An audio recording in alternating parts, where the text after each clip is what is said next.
Hello and welcome to probably my only and first ever tutorial. I am not good at these, so if you have any questions about something that I didn't speak about in this video, then please feel free to ask them in the comments, and I'll try to answer them at the best of my abilities. I've seen many people struggle with drawing the icons for Splatoon, whether it be for their own idols or ops, or etc. So as someone who has done these types of drawings for ages, I think that I can show a tutorial helpful enough to show how the process plays out for creating them. They are easier once you get the hang of the simple steps. I will be using Ibis paints for this tutorial. I use the felt tip pen soft for the brush and blur, and dip pen soft and felt tip pen soft for the eraser. Things you should know before the tutorial, that nothing is ever consistent.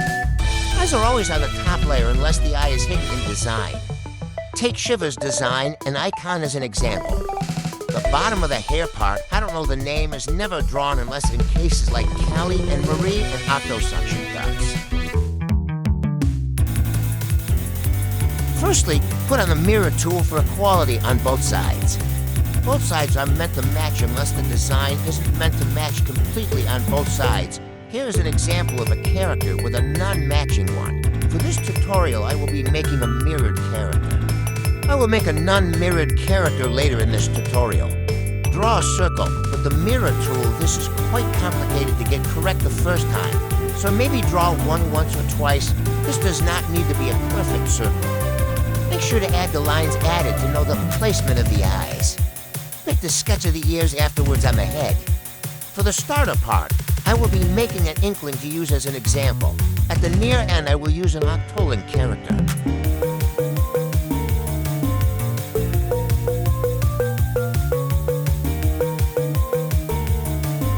This is the lower sketch.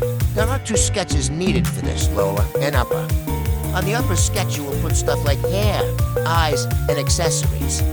For this tutorial, I will make up a random character. Some tips you need to know before starting. Eyes never have color for regular inklings and octolings, or any humanoid forms. Only the pupils have their true color. The eyes also have to be on the top layer and visible no matter what, unless it is in the character design that the eyes have to be hidden. If so, then take Shiver's icon for example. Keep it hidden. If it's not an obligation and isn't consistent, then I recommend keeping it on the top layer for realism of the style. I will be doing layered hair for this tutorial as well, so multiple layers are needed. Now, I've seen people that have trouble with doing white hair for the characters, so I will be using that for an example with this tutorial. First, what I do is draw the hair first. Instead of white, use a primary or vibrant color so you can clearly see the hair. After you've drawn in the outlines for the hair, color it in fully. I will show you how to do the faded tips when doing the octoling, but for now I am just showing you the basics for a simpler character. Remember to stack your hair in specific order. Whichever part you'd like on top, put it on a higher layer. Whatever you'd like on the bottom, put on a lower layer.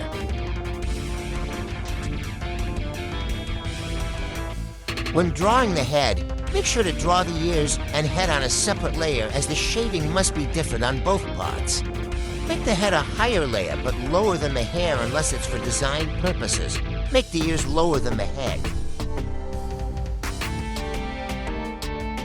Draw the eyes on the top layer. This will be separated into 4 categories. Category 1 is the eye mask, which is the lower layer but still above everything else. Category 2 is the white parts of the eyes. Put these above the mask. Category 3 is the main eyes. Scribble these in however you want, as they will be clipped into the white bit later on. And finally, Category 4 is the pupil.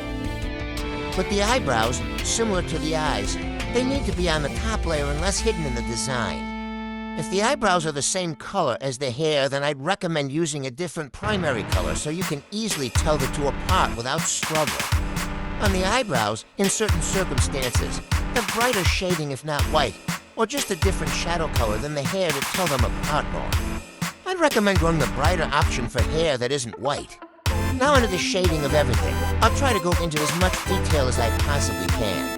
For For the skin, I'd recommend using a darker, vibrant version of the actual skin color.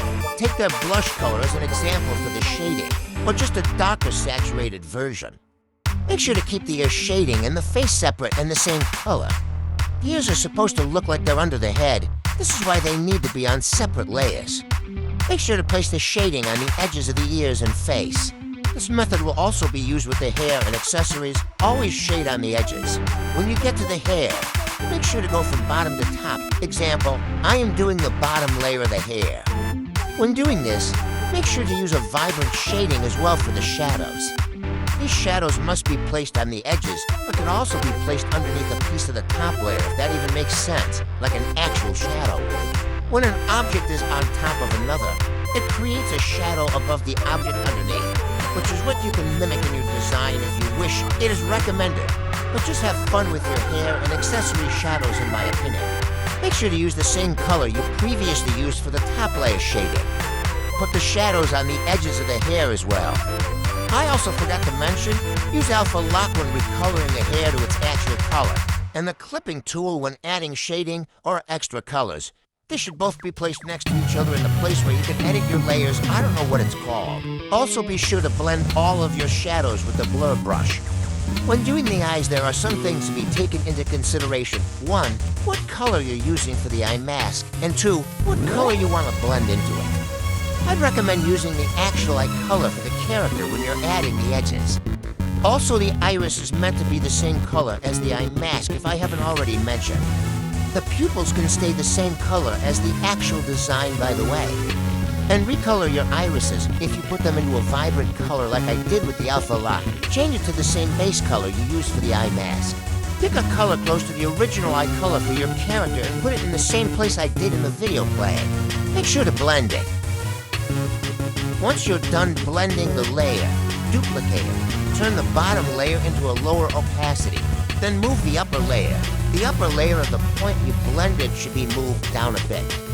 Make sure to merge these layers once you've moved the upper. Do not merge them into the eye mask base. Duplicate them and then move them on top of the iris layer. When shading your sclera, use a yellow, orange, or red tinted color. This color is commonly used in the official icons. Now with your irises, make sure to merge the layers of the fades and the base, then make sure the iris layer is fully clipped onto the sclera. This is why you were allowed to scribble in the irises and have them be as messy as you want on the parts that you want, see, as they'll be cut down when clipped, if that makes sense. I apologize for wording things differently. I'm a poet, and my wording is very unique because of that. Now it's shading into the pupils with the same technique you use for everything else on the edges. Now color in the pupils the same color as the hair if they are in the actual design. Then do what I previously said not too long ago with the shading of the eyebrows.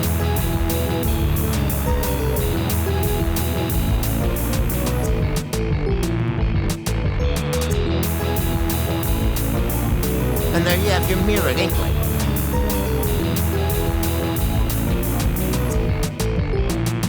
For the non-mirrored design, you do the same steps as you did last time. Mirror it into the hair. When you get to the hair, you will take the mirror tool off.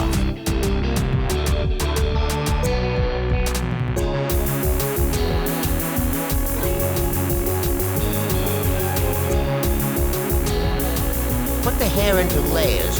Put them in whatever order you want. Make sure to draw in the suction cups as well. Use Shiva and Marina's icons as examples for when doing suction cups.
making the suction cups, make sure it's on a layer that is clipped on top of the hair layer. Use the adjustable circle tool and make it into a thin oval. Place it on top of where you drew the suction cup base, where you want the suction cups to be.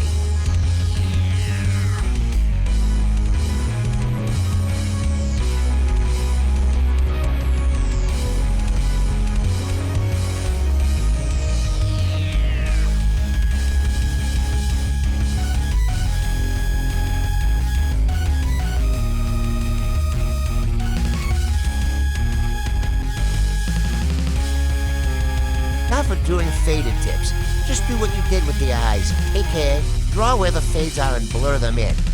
You don't need to add any shading onto the fades, don't worry. But do add the shading onto the base of the hair underneath the suction cups and the faded tips.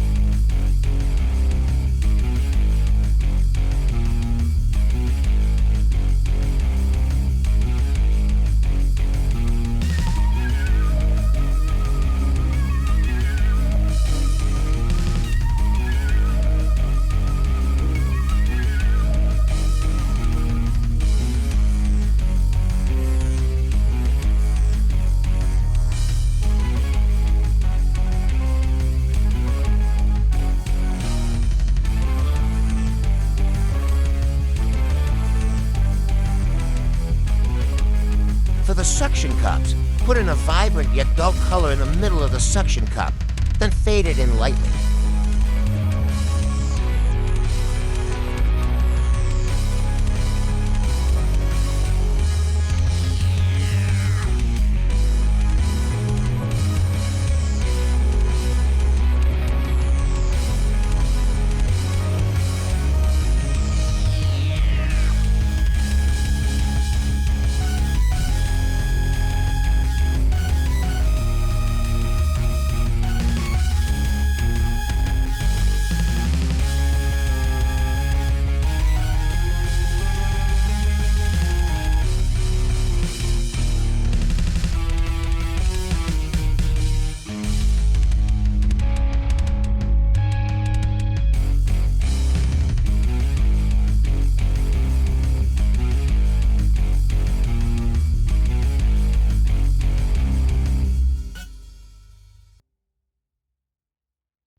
And that's it for the tutorial. Thank you so much for watching. And if you have any questions or suggestions, then feel free to